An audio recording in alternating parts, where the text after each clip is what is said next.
muli upang patunayan ni Brother Eli ang katotohanan ng daladala niyang aral at ang kamalian ng mga turo ni Manalo.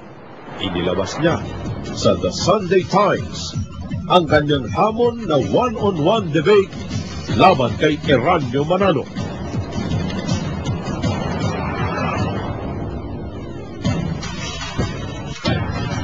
I therefore urge you now to settle our doctrinal differences once and for all, and put an end to the unchristian kind of spiritual warfare being introduced in your program that only tends to muddle the real issues and deviate from the biblical truth.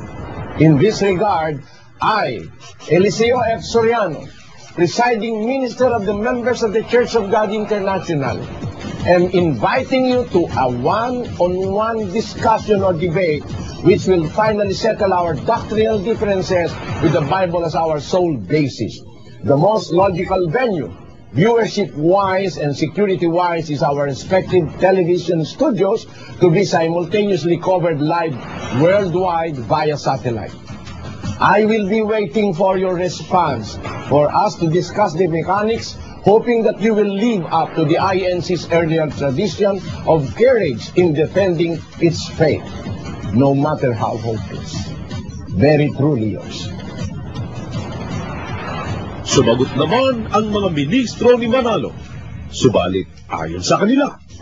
The Manila Times, nakikita po nyo sa inyong TV screen, alang-alang doon sa mga nanonood, Monday, March 28, 2005. For the Iglesia ni Cristo's response was ang tamang daan. Panoorin daw sa ang tamang daan ang sagot ng Iglesia ni Cristong Tao ukol sa one-on-one debate na hamon ni Brother Eli Soriano kay Eranio Manalo.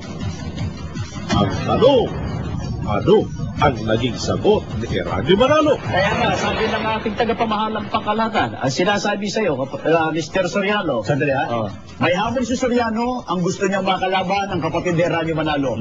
Anong sagot ng kapatid ni Eranio? Ang sabi sa iyo, ganito, Soriano, patunayan mo muna, makipagdebate ka muna sa Papa ng Iglesia Katolika at maglalatin ka na, sabi sa iyo, at saka tatanggapin yung hamon mo sa tagapamahalang pangkalahatan ng Iglesia ni Cristo. Pag hinarap ka ng Papa sa Roma, haharapin ka na rin ng tagapamahalang pangkalahatan sa Iglesia ni Cristo.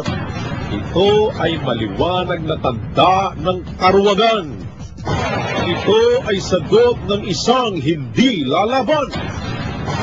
Sa wakas, nagdeklara na rin ng kanyang tindig si Eranio Manalo. Umamin din na hindi niya kayang labanan sa one-on-one debate si Brother Eli Soriano.